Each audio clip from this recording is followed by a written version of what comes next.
Montreal, Canada. She's smiling, she's having fun, and then as soon as the match starts, she tries to kill you. And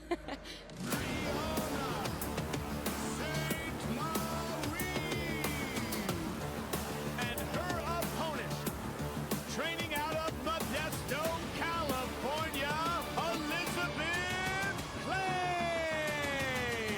A woman to be feared and respected on the mat.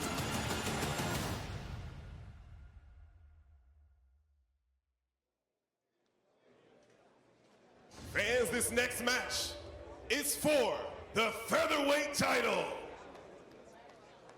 Out of the blue corner, training out of Goodyear, Arizona, representing Aries, Brazilian Jiu-Jitsu, Elisabeth Clay. Makes her return to Who's Number One.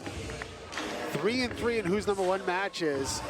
Multiple-time veteran of Who's Number One, but has won so many events since then. Yeah, I think that's exactly right. She has really blossomed into a different Elisabeth Clay as of late, and her game has come together very nicely. And as we mentioned, the 2023 Polaris Grand Prix champion, women's champion, who Brianna Ste-Marie was in the same division, but they did not end up competing. But today, they will here at Who's Number One. And out of the red corner, training in Montreal, Quebec, Canada, representing Brazilian top team and the Miso Studio, Brianna Ste-Marie. BSM, Brianna Ste-Marie from Montreal, Quebec, Canada, makes her long-awaited return to Who's Number One. Yeah, such a great individual, and to watch her compete, her game is very calculated. It's exceptionally high level. Really fun the way she combines wrestling and jiu-jitsu.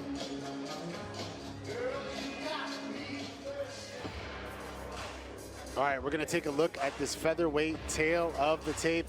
Elisabeth Clay, 23 years old, 5'4", weighing in at 144.4 pounds, ranked number 1. Brianna Ste-Marie, 27 years old, 5'8", weighed in at 143, ranked number 5. Let's kick it over to Gabriel Martins and begin this match. I think, yep, I would imagine she's going to use guard to just get right in on the legs. I think Brianna's going to have to do a very, very good job of fighting off a lot of leg entanglements, and keeping her legs on the inside is the way to do that. You win it with pummeling and underhooks. So stepping over that leg, very important, and then coming down with underhooks to not allow that other leg to get sucked into the middle. There, she's going to try to get that leg underneath. If Brianna feels that, she should turn and kick out almost immediately. Because that knee is getting closer and closer to becoming on an inside position here for Elisabeth Clay. Her right knee, you can see her right knee is now on the inside of that shin, so there it goes. Now she's got the leg. Brianna could back step, try to take the back, but she's got to get the knee out. She's doing a good job of trying to free her knee. There's that back take there. If she put the right knee in the hip, it sat to her hip, but I think it's just too tight. it's very risky as well, and you've got to be very sure that your knee is out if you're going to use that approach. She could just keep turning away, really. Just keep sliding away, sit on her hip, use the other leg to get her legs out. Now she's circled back, which kind of gets her, you can really get your knee back in there and in trouble. She needs to keep moving away. There, that's a better strategy. Use your other leg to start pushing and helping that opposite leg out. You can see that tight figure 4 by Elisabeth Clay there.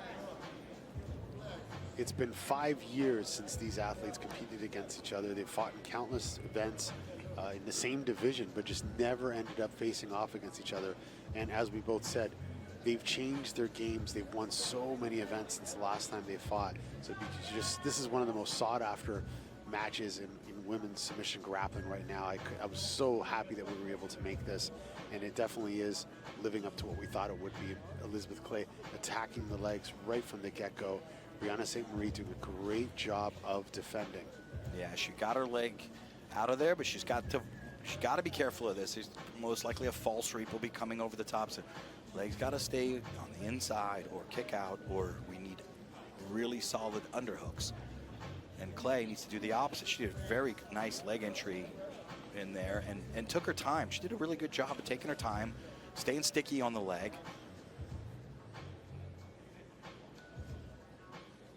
And, you know, when Brianna gets into this kind of tight position, she's got a very unorthodox passing style from here. She doesn't go traditional crossface. She'll go over the shoulder, kind of past the head, and that exposes the underhook of the bottom athlete. You know, a lot of times they'll go with that left arm and try to shoot for that underhook, which she loves because she's going to go for the guillotine or attack the Kimura, a la Fabio Holanda, the mastermind, the Kimura master. And as I said it there, she'll attack for that guillotine, but Elisabeth Clay, leg lock master. She got a little bit of space, just enough to enter her hips underneath, and now back on that leg. Yeah, now Brianna's got her leg in good position, but she's got to get her upper body in better position. Her head was a little too far to the back, and that can get your leg sucked in there. That left leg has to go straight, and you have to get your upper body, your head position over your opponent's head, and that'll keep that left leg inside. You see how she's rooting it to the floor? That's the right thing to do. You have to straighten that leg and root it to the floor at the knee line, and then now her head's getting in better position. You see Brianna's right hand underneath, looking for that choke. Looking to trap Liz Clay's left arm underneath there. Threatening the submissions off the pass. Yep. Does Brianna Ste-Marie. And that the left leg, she's doing a great job of keeping it extended and straight and rooted into the floor at that knee, but the head, she's got to keep moving her head over the top of Clay's body and continue to drag. I mean, she's not going to sit on her own leg lock, but that would be a bit risky on someone like Clay. There, she's getting an underhook now. She's got to beat the elbow, does Brianna, and Clay needs to be careful that she doesn't overcommit on this leg. Yeah. I mean, she's not able to pummel the leg. She's got to be very careful that she's not overcommitting. There, no, she might get into the inside now. Brianna doing a good job of keeping that foot tucked and using that opposite foot to sort of monitor that calf. There, she sucked her leg on the inside. So now Brianna needs to move into the left knee hard, but keep the underhooks. Keep that underhook, move towards the left knee, and keep her head coming. This is a good position for her now. If she can stay tight, she's got Katagatami. She'll pummel this leg onto the inside. She can use her right foot right now to push down Clay's foot and pummel. There she goes. Good shot of that, but she got to keep that Katagatami. This is really good for Brianna right now. Very good position. Brianna's got the head and arm working her way to the back. Is Brianna Ste-Marie. She's got her right arm right around the neck. It looks like there is a choke attempt getting set up, Sean Williams. And you know, Brianna is actually fighting up a division because it's been a challenge to get her matches at 135. She actually fought, it's been quite a while since she fought at Who's Number One. The last match was with Maisa Bastos, which she won. Maisa actually went up in weight to face Brianna. But yeah, this is for the 145-pound title. We were going to do a catch weight, but we decided to make it a true championship. And Brianna, you know, going up in weight to face Liz Clay, two of the greatest female submission grapplers in modern jiu-jitsu. And that's the thing, they're both submission hunters, you know. Brianna loves the guillotines, head and arms, darces, bravos, and the Kimuras. And Liz Clay is going for those heel hooks, those knee bars. A lot of, you know, she's got a great close guard attack too. Good defensive structure there for Clay. Brianna missed that underhook when she was coming up to the top now. She's got to be, I was going to say, she's got to be careful getting too far over Clay's head. Clay gets underneath and inverts, and Brianna needs to keep moving that leg away. And Clay could use this to come on top. There she goes. And I think this is a good move for her. She can always sit back on the leg when you're on top. As a matter of fact, conquering the knee line from the top is easier than from the bottom for all intents and purposes. When you have someone that can actually defend the legs well, getting above the knees much harder from the bottom than it is from the top. There's no consequence from falling on a leg for Clay if she gets a good bite on it.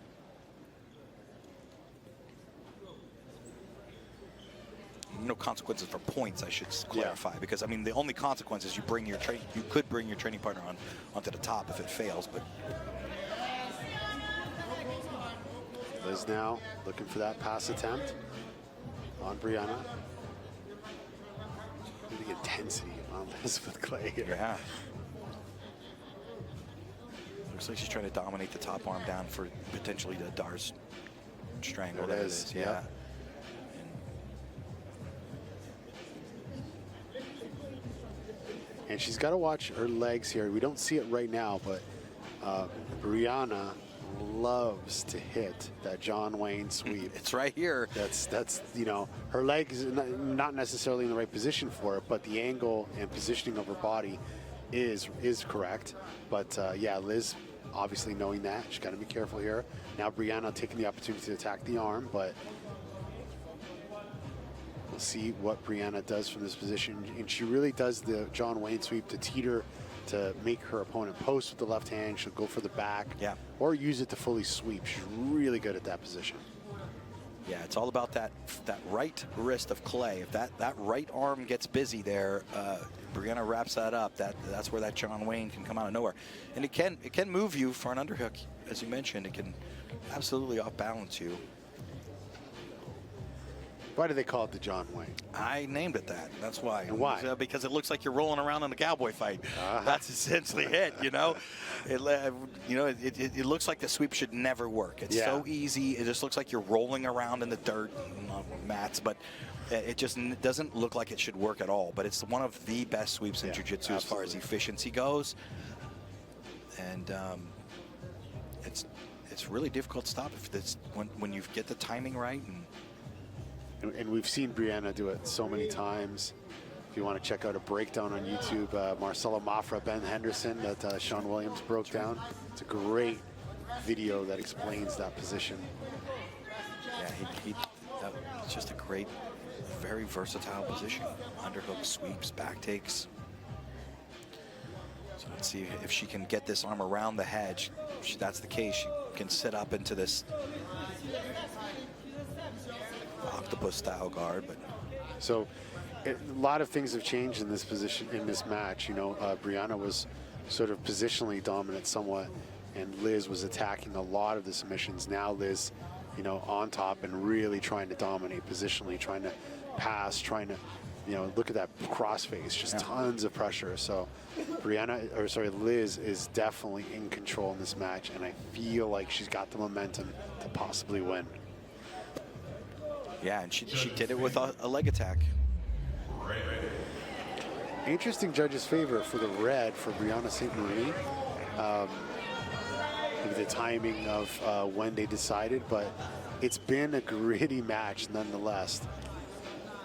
And she got her right arm back now. So she's recovered a little. Liz is nearly through the guard now. Brianna does wrestle up well from here on these singles.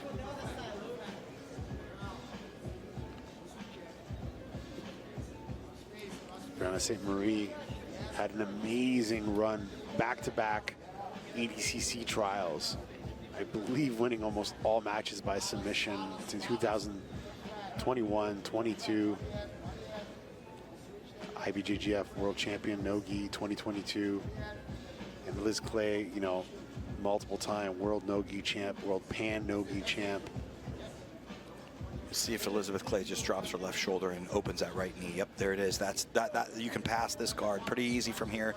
She puts her left shoulder on the floor, her forehead on the mat, opens up the right knee. It'll put her near the mount. Arm in guillotine, a very good way to pass the half guard. But she'll have to open the knee. She can't leave that knee on the floor on that near side. She's gonna have to open it up to the top hip like that.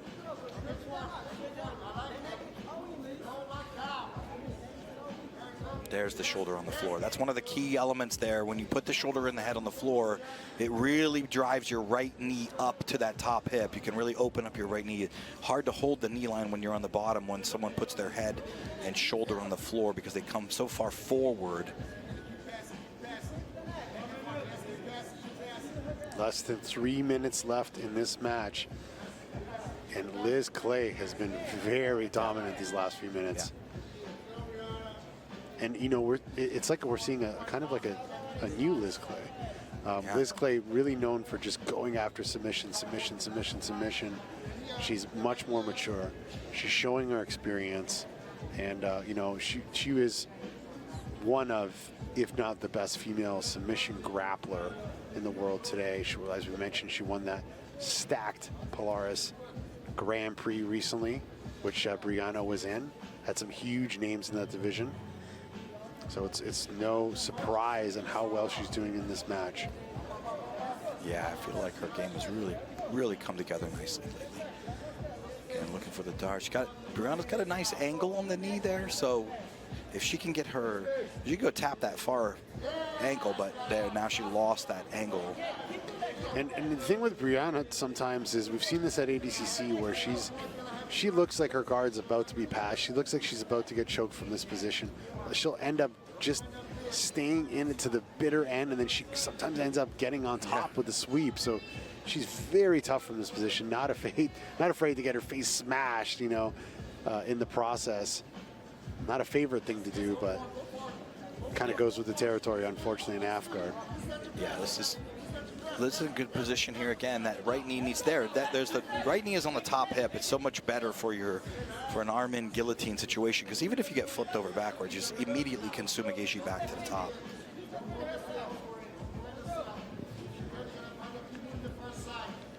Just over a minute left in this match.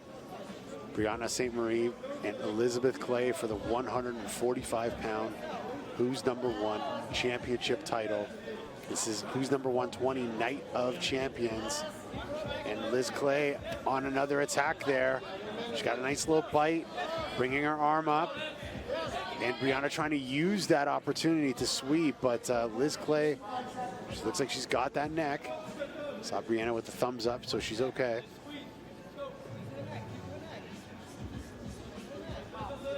I mean, Liz is in a good spot here. Brianna she keeps working that knee to the floor. It's very close. She's gonna have to just come up at some point. I think if she comes up, she's gonna be in good position to get rid of this strangle, just because of Clay's knees position. Yep, see, well, she'll come up and put her on the ground. If she puts that hip on the floor, it's actually gonna be out of the strangle. So there, Clay kicked out, so that will nullify that position altogether. Liz not letting go of that neck. 3 seconds left in this match. And that is it.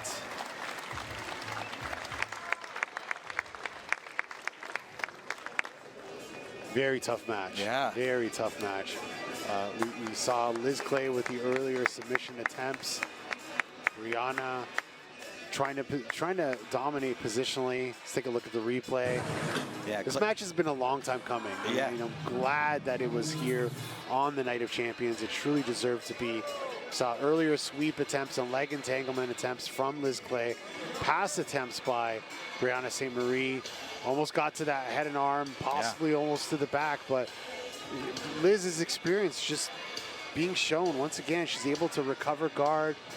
She worked her way to the top position and started to dominate positionally in the end. We don't know what the judges are going to decide here, but it feels like Liz Clay. Yeah, I'd say that's a great.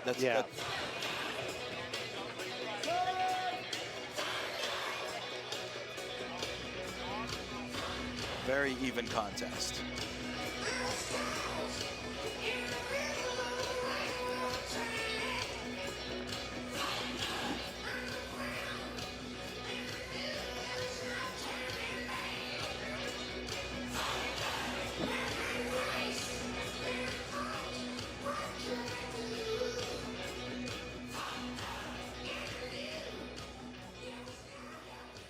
And your winner, by decision, and new Who's Number One featherweight champion, out of the blue corner, Elisabeth Clay. Elisabeth Clay is your new 145-pound Who's Number One champion.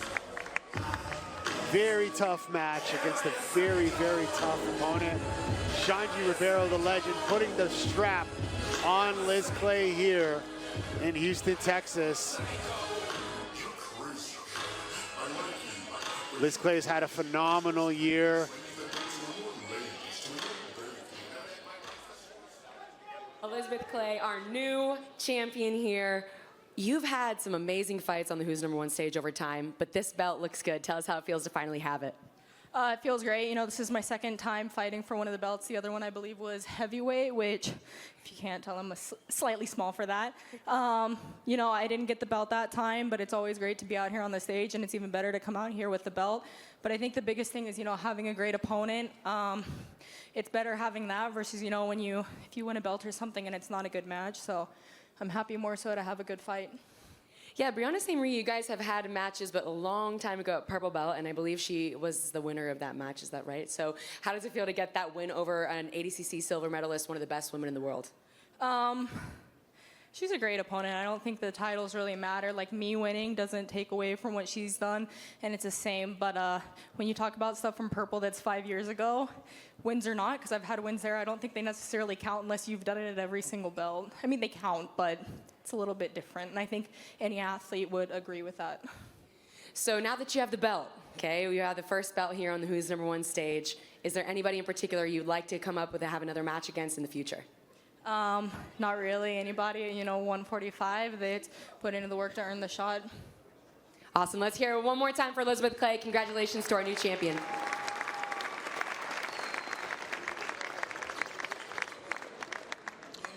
This Tezos Who's Number One is brought to you by Tezos, the energy-efficient blockchain and official partner of Flow Sports. Tezos, designed to evolve, built to empower. Visit Tezos.com to learn more.